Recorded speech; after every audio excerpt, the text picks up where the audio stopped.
Welcome to the podcast, Playing Overseas. Playing means living. So I want to talk to you guys about what it's like to play basketball overseas. Keep in mind that playing means living. It's not like you just play and you commute and you come back and forth and you go home to sleep every night, wherever you live in America. No, playing means living. And we'll talk more about this later, but it's not exactly a drive away. Most Americans, sadly, they don't even know where some of these countries are.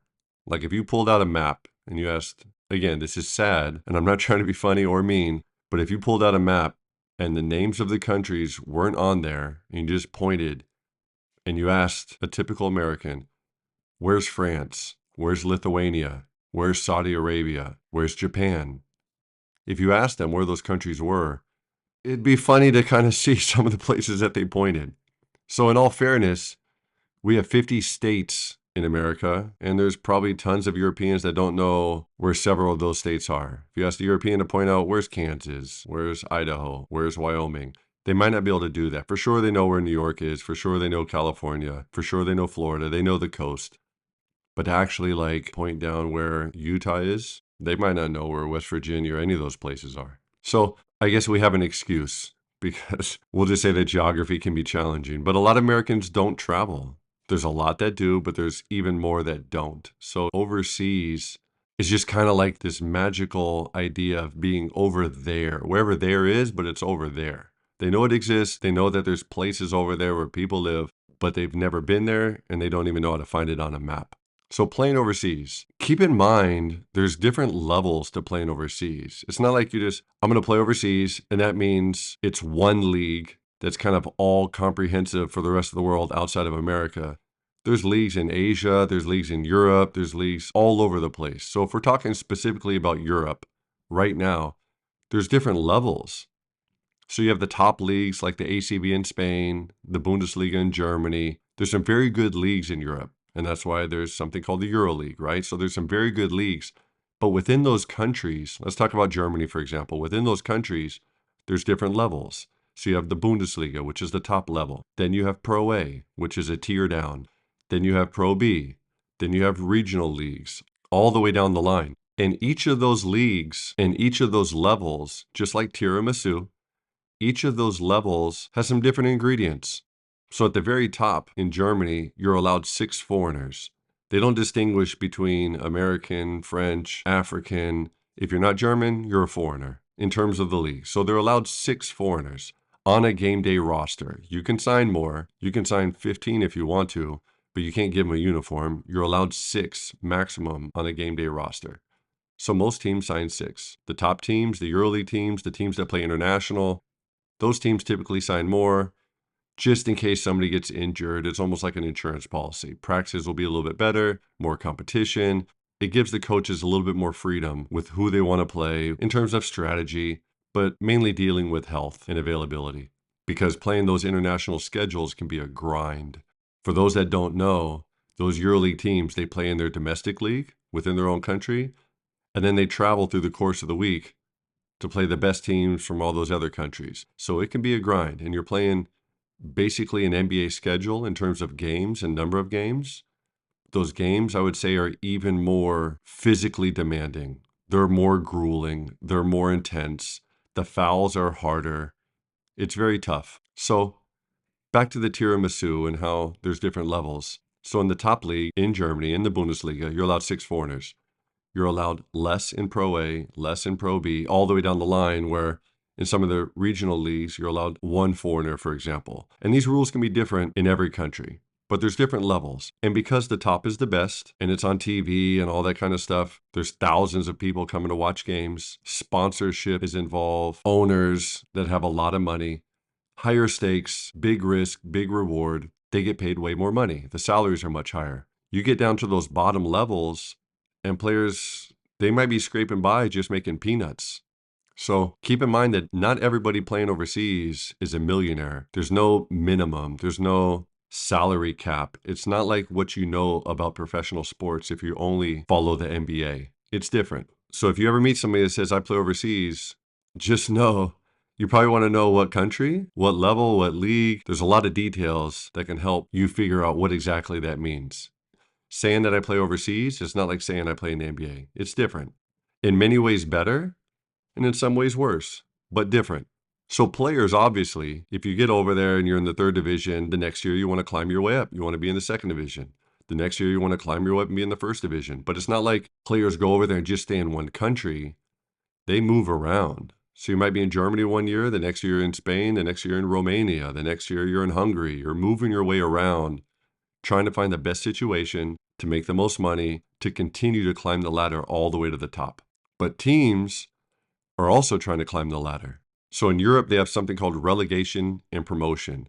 So the top two, so if we're talking about the second division or the third division or the fourth division, all the way down the line, the top two teams typically that win that league, they move up, they get promoted. So if we're talking about the third division in Germany, at the end of the season, the top two teams, they'll move up to the second league. And the same thing with the second league, and that's Pro A. So at the end of the season, the top two teams in Pro A, they get promoted and they move into the Bundesliga. On the flip side of that coin, the bottom two teams from Pro A, they're going to drop to Pro B. So teams, obviously, they do everything they can to maintain the league they're in, unless they're really ambitious and they invest a lot of money. And then they do so with the hopes of moving up to gain more sponsors, more money, more funding, but there's a cost involved. So for anybody that understands European soccer, it's a very similar model, but it's very foreign for us, for our American minds, to think about and to contemplate and try to just wrap our brains around it and understand relegation and promotion. It's so foreign. It's so different. Can you imagine if the bottom two NBA teams, for example, they drop to the G League every year, and whoever won the G League, those teams that made the finals, those two teams moved up? That'd be crazy. Maybe it'd be great. Maybe that's something we should think about and talk about to make sure that teams don't tank and lose on purpose, just trying to get the number one draft pick. But that's a different podcast for a different day.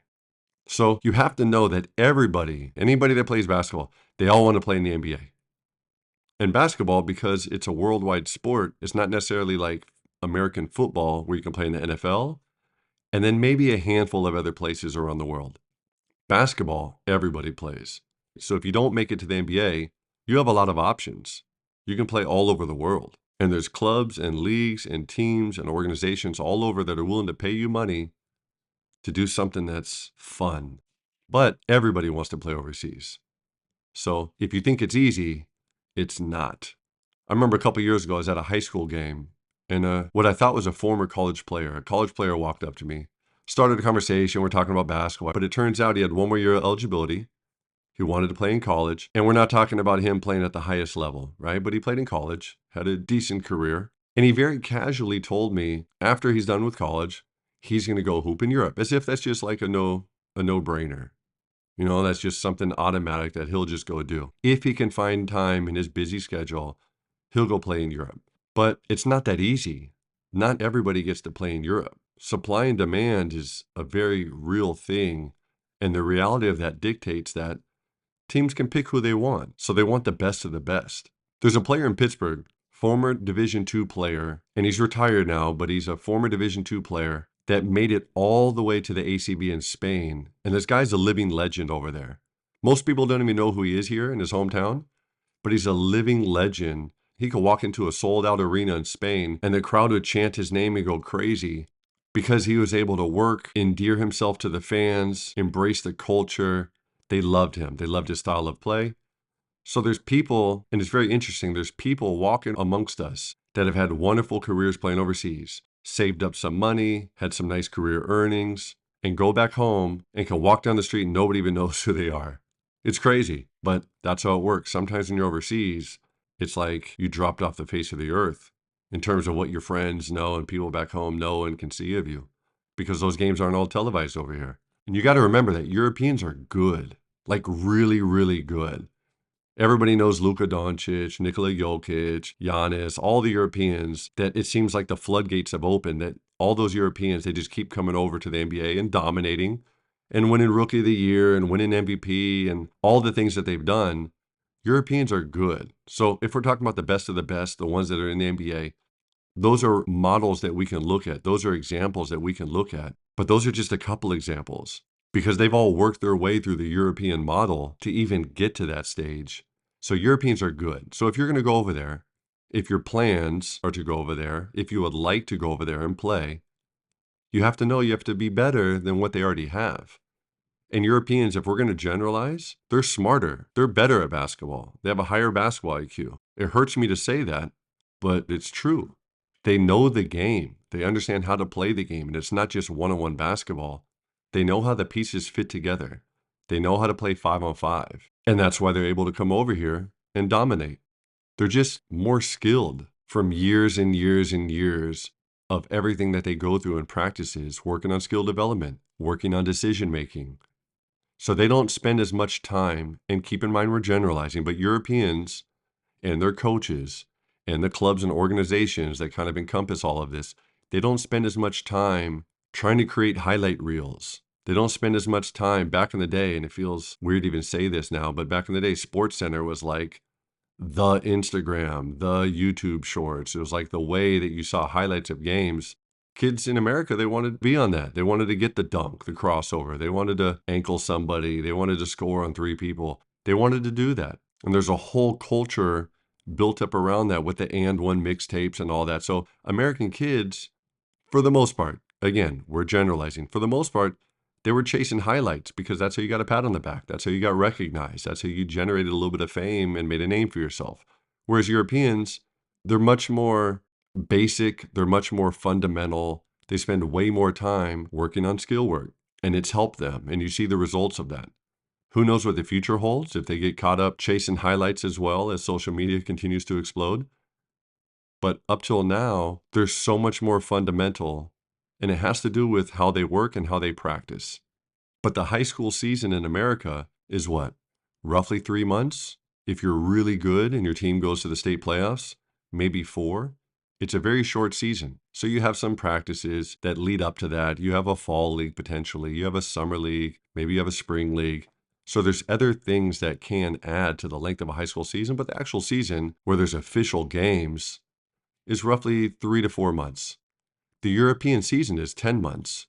So imagine a kid that's going through that type of grind, the European and the American, just head to head, what they're learning, what they're experiencing, and what that's doing over time for the development in terms of skill, in terms of ability, in terms of decision making, in terms of experience. 10 months is a long, long time. So if you want to play overseas, you got to be better than what they already have. Over there's not a ton of players, regardless of height, there's not a ton of players that can't shoot. Everybody can shoot. Everybody can pass. Seems like everybody has vision. Seems like they all know how to share the ball. They have that already. So you got to be better than whatever it is that they have. You got to be quicker. You got to be faster. You got to be more athletic. You got to be a better shooter than whatever they have. Experience playing at a super high level in college. You have to be better than what they already have. It's not like they don't know how to play basketball. They know how to play basketball and they're really good at it. And for the most part, when Americans get over there, we're talking about rookies, they realize very quickly that the game is different. Different rules, different way of being officiated. It's way more physical. They understand help side defense. There's grabbing, there's holding, there's also flopping. It's a different game. And there's different rules. No live ball timeouts, for example. So if you're dribbling in Europe and you're playing basketball, you're dribbling across half court, you don't like what you see, you can't call a timeout. You can't call a timeout until there's a whistle. At some point in time, there's a foul, there's some type of stoppage. That's when you can call a timeout. And another one that's pretty interesting is once the ball touches the rim in Europe, you can touch it. In America, that's called goaltending. In Europe, I don't want to say there's no such thing. It's just interpreted very differently. So once the ball touches the rim, if my teammate shoots, hits the rim, it's bouncing up in the air. It's above the rim, but it's in the air. It's no longer touching the rim. I'm allowed to just mush it back in the rim if I want to. And on the flip side of the coin, if my opponent shoots, they shoot a free throw, it's bouncing on the rim. It bounces into the air. It's already touched the rim. It bounces into the air. It's within the cylinder, but it's in the air. I can scoop that away. If you jump high enough, if you're tall, if you're long, if you're athletic, I can scoop that away and take that away to avoid letting it just kind of bounce and allowing them to have shooter's touch. So that's why the Olympic Games look a little bit different, and it takes our quote-unquote dream team a little bit longer to adapt every summer because there's different rules. It's a different game. How do you get over there in the first place? How would an American player that's had a good college career, that wants to play overseas, what do you do? How do you get over there? What would the next step be? First and foremost, we touched upon it already. You have to be really good. You have to be talented. So if you're really good, you're talented. All right, now what? Now you need an agent. And there's college coaches that know about this, and there's many that don't because the landscape changes, agencies come and go. So you have to be connected to the game to kind of understand the ins and outs and how it really works behind the scenes. But to keep it very simple, you need an agent. Hopefully your college coach knows one. You should ask him or her. But if not, you got to find one. And we'll talk about a couple ways where you can do that. But ideally, they find you. That would be the best case scenario. So you're not chasing them. But if you have to go find one, there's a website called Eurobasket.com. On that website, it basically encompasses every league on earth, including the NBA, but it has every basketball league on earth. And you can find teams, you can search for agents, you can check out players. It's a fantastic resource that if you didn't know about it, click around, check it out, have some fun and just kind of poke around a little bit and see what's out there. Because there's tons of articles and information. You kind of keep track of players that maybe you remember from your local university. Just see where they are, see how they're doing. But let's assume that an agent reaches out to you. We're not going to dive too far into how would you select one compared to another. We're just going to talk about the process. So we're not going to say, how do you know whether to pick agent A or B? We're going to say that you end up picking an agent. The way it works, if you play in Europe, the club is going to pay 10% of your contract to the agent. You don't have to pay that. There's a lot of shady characters out there and scams and a bunch of crazy stuff that does happen. We'll save that for a future podcast at a future time. But we'll say that everybody's being very honest right now. So there's an agent, you signed with him, he gets you a job, the club pays him 10% of your contract. You don't have to pay that. But here's where things get a little bit interesting, and I just want to make you aware of this. If your agent is American, and if your agent doesn't have direct connections and relationships with those clubs in Europe, and we'll call them clubs, but it means teams. So if they don't have a bunch of great connections directly to those clubs, they're most likely dealing with a European agent. So now you're going through your American agent, who's going through a European agent, who's then connecting directly with the club and trying to get you a contract. Those two agents, your American agent and the European agent, will then share that 10%.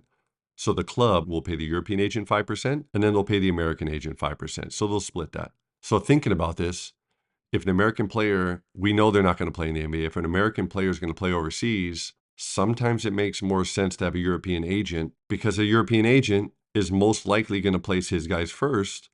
So if there's a couple players that are exactly the same, there's a couple kids that are both 6'7", they're both small forwards, they shoot equally well from the three-point line, and the European agent is able to place his own guy and make 10%, or place the player that he's sharing and partnering with an American agent and he'll make 5%, which one do you think he's going to place first? Something to keep in mind. I don't want to get too into the financial details of all of that, but at least you have a basic understanding now.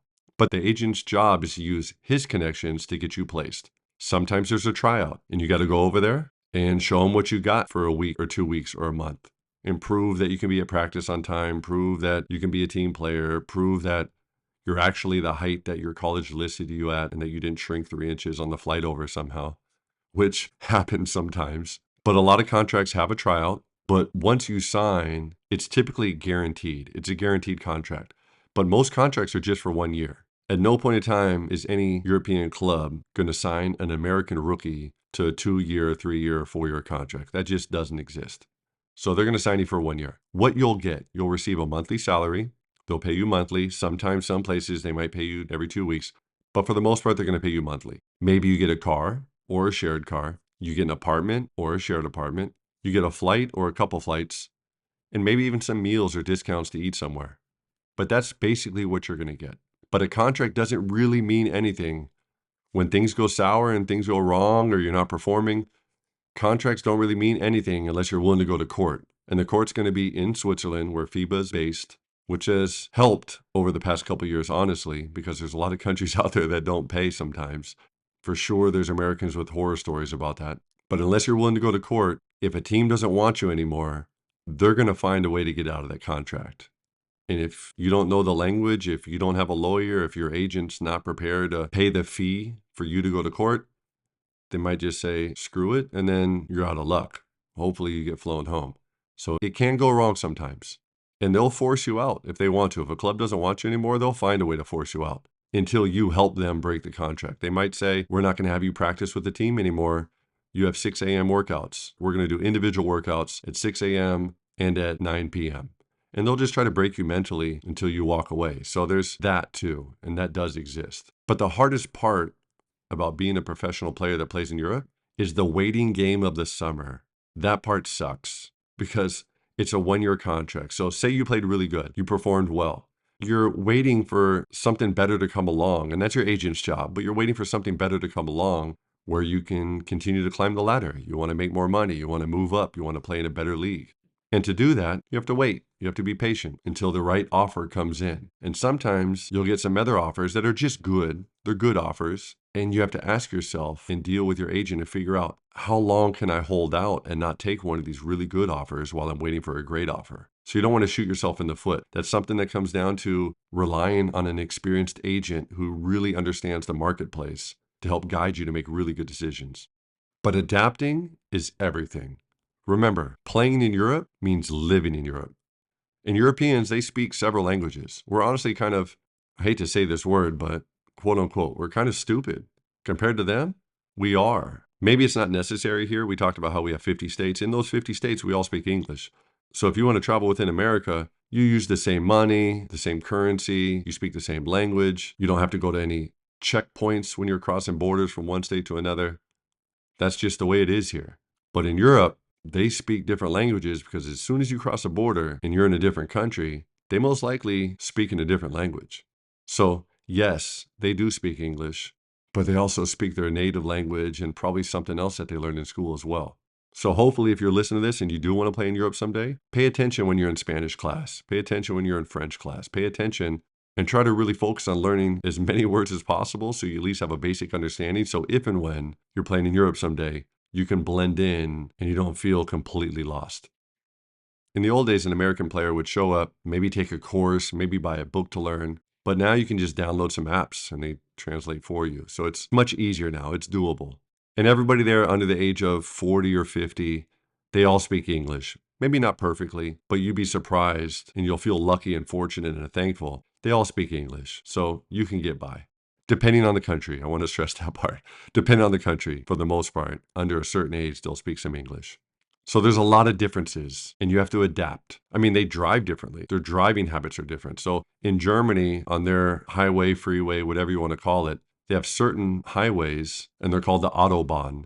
There's certain highways where there is no speed limit. You drive as fast as you want. However fast your car can go, that's how fast you can drive, which is pretty cool. And somehow, statistically, they have less accidents than we do in America. I don't know how they do that, but maybe they're smarter drivers too. So they drive differently. They take public transportation way more. It seems like they eat slower. Sometimes it's really hard to find the waiter or the waitress in a restaurant when you want to pay. They do everything at a different pace. And depending on the country, they might drink beer like it's water. They love cheese. It's a different culture. They have different sizes for everything too. It's like shoes, clothes, measurements. They use meters and kilometers. They use the metric system. And when you're there and once you're ingrained in it, it starts to make a lot of sense. But when you're new to it, when you're a rookie, it's hard. Somebody might tell you the temperature and you're like, what? Feels way hotter than that. But that's because they told you in Celsius, which most Americans have no idea what that even means. But let's get back to the basketball. So if you're lucky, your coach speaks some English. Maybe broken, but they speak some English. If you have a Serbian coach, and Serbians are some of the best basketball minds on earth. If you're ever lucky enough to be around a Serbian coach, make sure your eyes and ears are open because you're going to be able to learn a lot. But they're funny people and they swear a lot. I'm talking about like every third word. They swear a lot. And you'll hear them using their own language to swear while they're still speaking English. So inevitably, you're going to pick up some Serbian if you ever have a Serbian coach. But the practices will be interesting and entertaining because of that. But you'll definitely know when they're mad. And you'll definitely figure out how to get on the baseline and how to run. Or they'll definitely push you hard because their expectations are very high. Because it feels like in Serbia, everybody, including grandmas, everybody understands basketball. So sometimes as an American rookie, you get over there and you're not used to playing a certain style or a certain way, and they have to just feel like we're cavemen. And that's probably frustrating for them, but it takes a while for us to learn them and vice versa. But you'll be lucky if you ever get a Serbian coach someday. I didn't say it's going to be easy, but in terms of developing your basketball brain, you'll be lucky. You'll be thankful. And there's a lot of countries that are known for basketball. Lithuania is up there. Spain is up there. France is going through this phase right now where they're producing all kinds of talent at every level. So European coaching is of a very high level. They think differently. They run different kind of sets. The strategy is very different than what we're used to. So that's going to take some time to adapt to. And they practice a lot. Like every day feels like it's a two-a-day, and they practice very hard. Those practices are not just, here's the balls, go have some fun shooting. We're Europeans. We're going to shoot for an hour and then go smoke some cigarettes. It's not that. So those practices are hard. They're very intense. They're very demanding. They have high expectations. It's like being in a basketball army when playing for some of these coaches. And they watch a lot of video because the scouting reports matter. You have to know your opponent, and their expectation is that you study. And when you get out there, you know who the shooters are, you know who slashes, you know who's left-handed, you know who likes to do this in the post. You know all those things because they invested a lot of time. Whoever the video coach is invested a lot of time putting those plans together. So you guys are super prepared for game day. The gym times, the facilities, they're nowhere near what you're used to at the D1 level. Slippery floors, school gyms. Sometimes you practice right after some random group of 12-year-olds just did their gymnastics class and nobody even swept the floor in between. So the facilities aren't great. They're starting to build some better ones, but for the most part, the practice facilities are not amazing. The game day arenas are great, but you're probably going to practice somewhere else. And some of those places are going to feel like it's going to feel like you're skating around with your sneakers and you can't even really get any grip on the floor. It's different. And the only person that's going to be complaining are the younger Americans. That's just the way it is. Because the vets are already used to it and the Europeans, they don't know any better. So they're just going to go on about their business and just compete. And once you get to that game day, the fans are crazy. Like crazy. They love their teams. It's the highlight of their week. There's fireworks. Sometimes they're throwing chairs. Some fans in some countries are more infamous than others. So the fans from Greece, the fans from Serbia, the fans from Turkey, those places, there's going to be some stuff that gets broken from time to time. I was coaching in Ulm, and there's a very popular club called Galatasaray from Turkey. So we played this game. After the game, the people that clean up, the maintenance crew that goes around and cleans up, they reported that 300 seats were ripped out and just completely torn out of a corner of the arena. Why? I don't know. Maybe they're planning on throwing them at the referees or something like that. But I don't even want to say it's because they're angry. They might have been happy. That might have been like a happy thing to do. But the fans, they're crazy. I don't know any other word to use that can really describe it. Those fans go nuts. It's not like they're sitting there as if they're at the movie theater and they're going to eat some popcorn and watch the kiss cam and just kind of treat it like it's an NBA game. That's not what they do. They go there to drink. They go there to yell. They go there to wear their scarves. They go there to show their colors. They go beforehand. They stay later. It's an all-day affair. It's a family affair. They go nuts. And respect to them because they make it an amazing environment. Just go Google European basketball fans. They go hard. And in some of these arenas, they're built to embrace that. So in some of these arenas, there's like a whole wall section on one baseline where there's not even seats. It's just built for the people, for the fans, to bring their drums and horns and trumpets and whatever else they want to bring to make noise and stand there and chant and scream and yell the entire game. It makes for an amazing home environment. When you're on the road, it sucks, but when you're at home and you have those fans behind you, it's awesome. But the game is less about quote unquote show. It's less about show. It's more about basketball, the pureness of it, the competitiveness of it. But remember, we keep coming back to this. Playing overseas means living overseas. In daily life, it's different than what you're used to. So we talked about practicing twice a day, and that can be a grind. But you still have time in between that to get out and live your life, right? So some of the things you need to consider, the electrical outlets are different. And that's one of the first things that most American rookies forget. And then they got to go scramble and try to find a way to get a charger once they get there, just so they can charge their phone. So the electrical outs are different. Different plugs, different currency. That's different. Shopping's different. Europeans bring their own bags. They rent a shopping cart. I don't know if I'm even phrasing that correctly, but in Europe, when you want to go to the grocery store and you want to go get a shopping cart, it's not like you just go pull a shopping cart and you just go shop around. No, you got to put like a euro coin inside there and it's chained to the other cart in front of it. By putting in the coin, it releases the shopping cart from the other shopping cart, and then you can go shopping. And then when you're done, you want to get your euro coin back. You can't just pull it out. So you got to go connect it to another shopping cart by placing the little piece of the chain into your shopping cart, and then you'll get your euro back. So it kind of, in a weird way, forces people not to leave the shopping carts lying around. which if you've ever lived in a big city in America, can be a real eyesore and issue in some of the inner cities. But in Europe, you're going to have to rent a shopping cart. The food overall feels like it's cheaper. It feels healthier. It feels like it's better. But you won't know that as an American rookie because you're probably just searching for McDonald's and fast food anyways. They have that too, though. The farmers markets are amazing. And there's one in every village, in every city, where on certain days of the week, all the farmers come together. They have their stands. This one sells cheese. That one sells fruit. This one sells bread. This one sells. It's pretty cool. And because English isn't their first language, you'll start to recognize very quickly that they use their hands a lot when they're talking. So if you're brave enough, you can get by at that farmer's market. Maybe you're not going to be able to negotiate very well, but you'll be able to point and show and hold and demonstrate things with your hands, and they'll be doing the same thing to you. You'll easily be able to get by.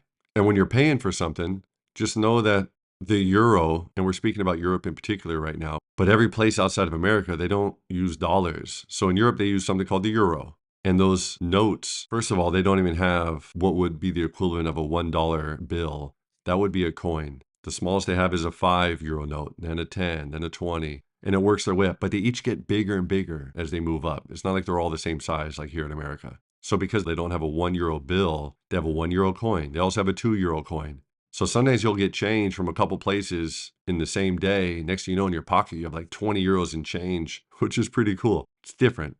And tipping at a restaurant is different. So here we're taught that 15 to 20%, depending on service, and did they smile enough? Did they check on you enough? In Europe, it's basically like you just round up a little bit.